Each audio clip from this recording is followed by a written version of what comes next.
განათლების სფეროში დაგეგმილი ცვლილებები უკვე მესამე დღეა აქტიური განხილვის თემაა. მე-12 კლასელები წელს ატესტატის მისაღებად გამოცდებს ბოლოჯერ ჩააბარებენ. მე-11 კლასელებისთვის კი გამოცდები უკვე წელს გაუქმდება. ატესტატს მოსწავლეები მხოლოდ პედაგოგების შეფასებების საფუძველზე მიიღებენ. განათლების სამინისტროს მტკიცებით გამოცდები ეგრეთ წოდებული კატის სისტემით არაეფექტური იყო და ამიტომაც გაუქმეს. ცვლილებები შედის ერთიანი ეროვნული გამოცდების ჩატარების სისტემაშიც. სავალდებულო აღარ იქნება ზოგადი უნარების გამოცდა. ეს საგანი ინსტიტუტებისთვის არჩევითი გახდა.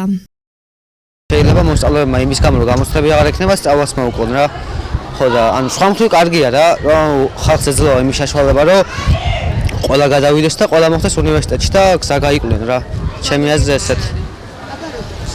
ანუ სკოლას მიეთ დაუბრუნდება თავისი ფუნქცია, მე ვფიქრობ და ამ მხრივ კარგი, ანუ გამოცდები მოიხსნა და სწავლას მოუკლებენ არა. მე-12 კლასშიც ბავშვები რომ მივლით, სკოლას მიეცემა თავისი ფუნქცია და მე ვფიქრობ ეს უფრო კარგია ჩვენთვის და ერთგვარი სტრესიც მოგვეხსნება გამოცდების და რა ვიცი, მე მგონი კარგი გადაწყვეტილება და მადლობა მინისტრს. მე-10 კლასში ვარ მე და პირადად მე ისეთ ბედნიერი ვარ, მეტი რომ შეიძლება რა ვიცი და მადლობა მინისტრს. მე-11 კლასის მოსწავლე ვარ და ჩემთვის ძალიან კარგია რომ მოიხსნა გამოცდები, ნაკლები ხარჯი ექნებათ მოსწავლეებს, რადგან ყველაფერში მომზადება სჭირდებოდათ და უფრო გამარტივდა დაუთმობენ ისეთ საგნებს დროს, რაშიც გამოცდები მაგალითად არ ქონდა და აღარ გაუჭირდებათ ყველაფრის ერთად სწავლა. ყოველ წელს 7 დაბალ ნიშნავს თუ მიიღებ, ანუ ვერ ჩააბარებ იმაში უნივერსიტეტში და ანუ უფრო გართულდა. და 7-ზე მაღალი უნდა მიიღო ყოველთვის, ამიტომ უფრო რთულია ჩემთვის. კარგი არა მოიხსნა. რატო? უფრო მეტი დრო გვაქვს ეროვნული გამოცდებისთვის, რომ მომემზადოთ. თქვენ რა ფიქრობთ? მეც იგივეს.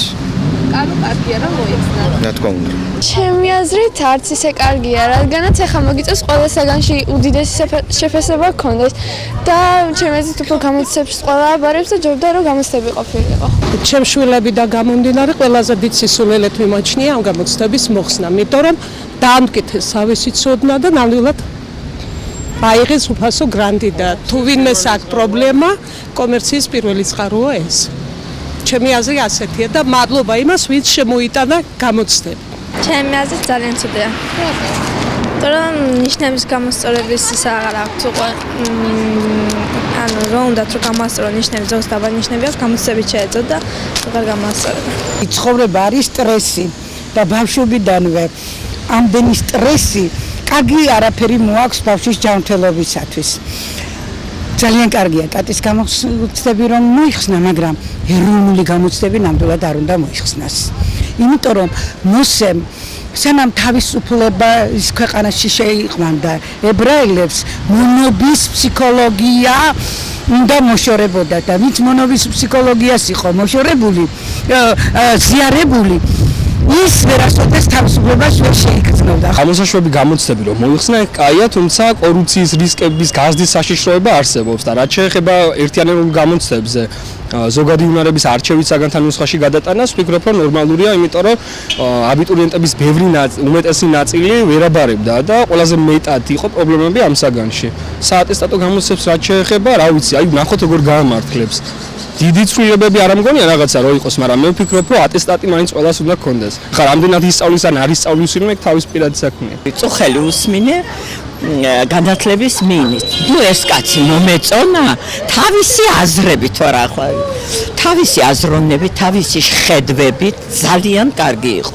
გამოცდებთან დაკავშირებით მშვენიერია, რა ვიცი, აბა მაგი ახალგაზრდებმა უფრო იციან, მაგრამ მე მომეწონა რომ გააუქმა გამოცდებით.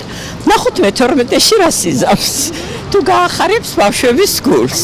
დღევანდელ თაობას ხო ყველაზე ნაკლებად ეგჭირდებოდა, იმიტომ რომ განათლების რეფორმა პირიქით უკეთესობისკენ უნდა შეცვლილიყო და არ უნდა მოხსნილიყო გამოცდები. იქნება გამომდინარე რომ უარესე მე ასე ვფიქრობ, იმიტომ რომ მე-11 და მე-12 კლასში როცა არაფერი არ იქნება გასაკეთებელი და ამის ვალდებულებაც არ იქნება, ვფიქრობ რომ მე უკვე გამოცდების ჩაბარება უნივერსიტეტში მისაღები გაგიჭირდება ნამდვილად რა. და რავი, თაობისთვის არ ამგონია წაადგეს რა, ასე ვთქვათ. უნდა მოიხსნათ ისე რა, ისეთი თაობა მოდის და რაღაცა უნდა მოიხსნათ აუცილებლად. აი როგორი თაობა? ანუ ვაფშე არ იყურებიან აი წიგნებში, რეოლებში და ასე შემდეგ. ანუ სკოლისკენ და უნივერსიტეტისკენ და ვაფშე არ იყურებიან საერთოდ განათლებისკენ. უარესი როგორ იქნება ბიუჯეტში ფუძე როგორ შევა თუ არ ჩააბარებინეს სასტავს. ცვლილებებს კითხვები მოჰყვა როგორც მშობლებსა და პედაგოგებს შორის, ასევე პოლიტიკურ წრეებშიც. ფრაქცია ერთიანი ნაციონალური მოძრაობის თავმჯდომარე გიგა შუშანია ამბობს, რომ აქცენტი სკოლებში განათლების ხარისხის გაუმჯობესებაზე უნდა გაკეთდეს. საატესტაციო გამოცდები თვითონ არსებობა არანაირი შედეგის მომტანი არ იყო, იმიტომ რომ ბავშვები კიდევ ცალკე ემზადებოდნენ უნივერსიტეტისათვის 4 საგანში უნდა მიეღოთ მათ მიღება, რაც შეეხება უნარების გაუქმებას ერთიანი ეროვნული გამოცდებიდან ამ საგნის ამოღებას, ეს რა თქმა უნდა არის ძალიან დიდი შეცდომა, სწორედ უნარებით უნდა ხდებოდეს, ჩემის აზრით, თანხების გადანაწილება, ეს იყო ყველაზე სამართლიანი გზა, მაგრამ რაც თავარია, სკოლებში უნდა დაენერგათ. ქართულმა ოცნებამ სწავლა გაეღრმავებია სკოლებში და ცოდნის მიღებაზე ეზრუნა რომ ცოდნა რეპეტიტორების გარეშე მიეღო ბავშვებს სკოლებში, მათ ადგენენ და აი ეს ბარიერები მთლიანად მოხსნეს და ისე რომ არანაირი რეფორმების გატარებას არ აპირებენ სკოლებში და სკოლებში სამწუხაროდ იგივე დონე დარჩება. თუ მასწავლებლებს ხელი არ შეუწყეთ რომ მაღალი ხელფასი მივცეთ, თუ არ შეუწყოთ ხელი რომ გადამზადებაში ფული დავხარჯეთ და მათ კვალიფიკაცია აიმაღლონ, რა თქმა უნდა ვერანაირ შედეგს ჩვენ ვერ მივიღებთ.